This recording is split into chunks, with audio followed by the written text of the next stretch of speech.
Hi, this is Daniel Rivera with Latino Rebels covering the Latin Alternative Music Conference for 2016. I'm here with Southern California's own Quitapenas. Fellas, welcome. Thank you for stopping by. First off, how has New York been treating you? Pretty good so far. We've been here for a day. For a day? Getting used to the heat. Humidity. I love the humidity. You love it? It's nice. I feel clean. You feel clean. Yeah. Pores are open. Yeah, I feel like I'm breathing.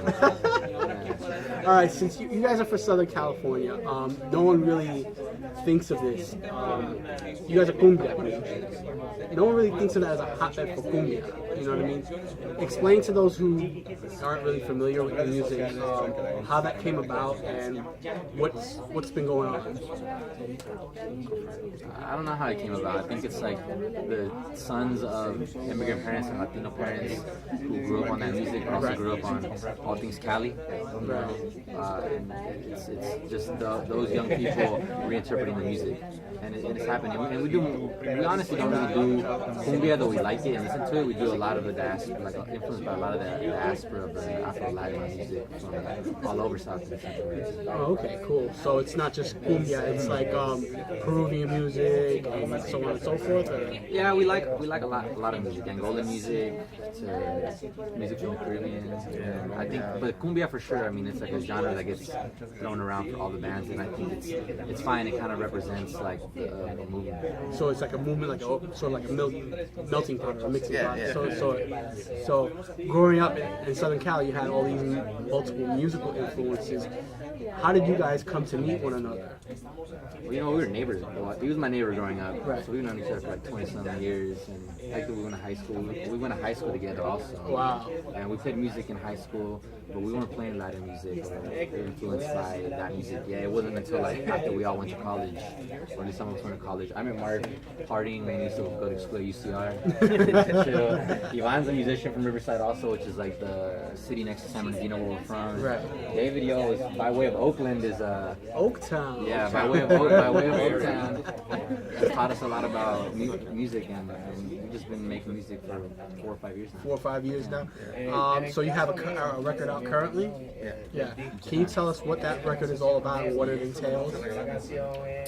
It's just like an influence of everything. Kind of started telling stories of where we're coming from and some experiences we were having. That's for you. Oh, that's for me. Yeah. It's a self-titled album. There's a track on there called Valle Moreno, which is kind of like a homage to where we're from. Talking about people who grew up there and how situations there. Talking about justice.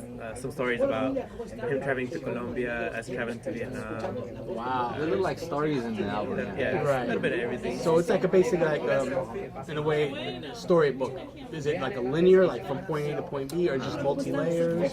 The music flows, but the story's like order.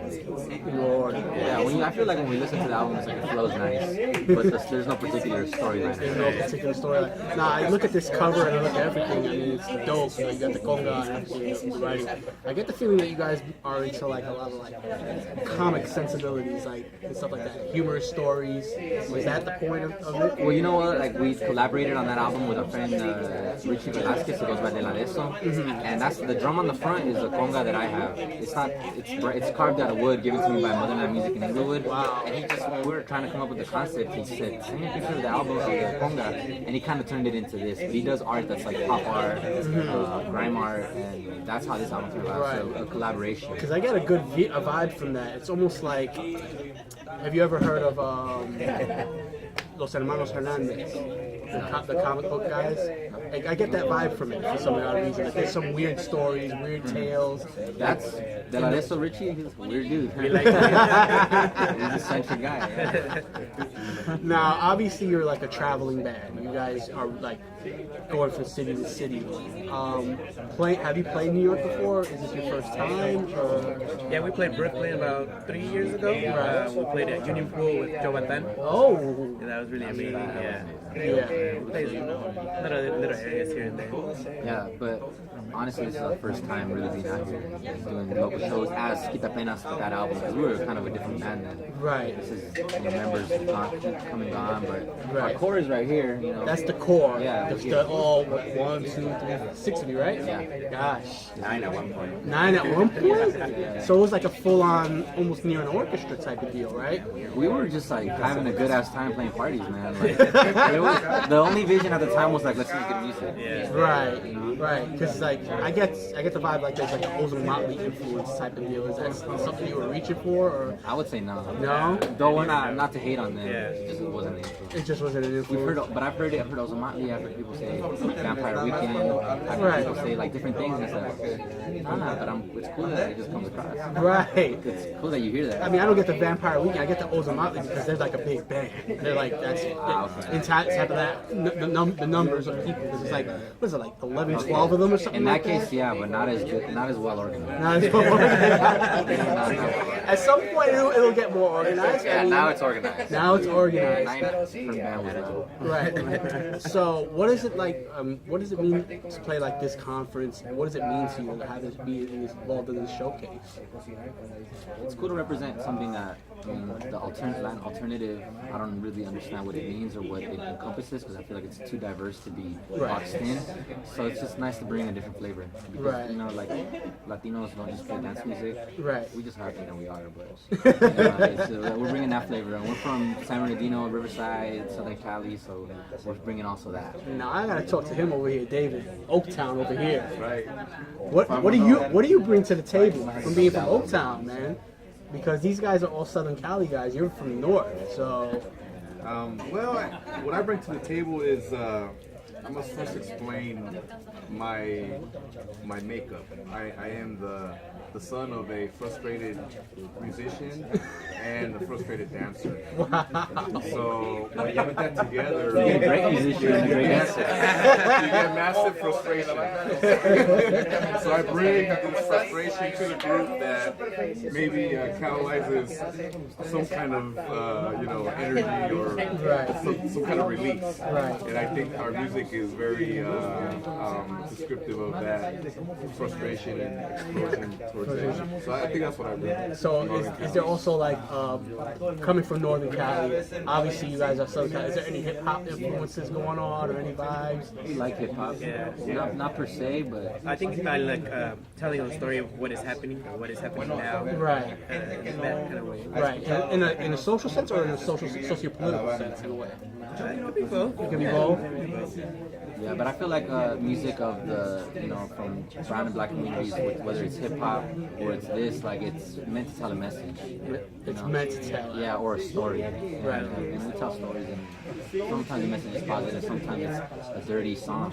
But it's like, yo, we can relate, right? Who can't relate? I mean, so how do you feel with being at this conference? How do you feel that it would serve future generations of musicians such as yourself and going forward? I see it. I mean, I see it.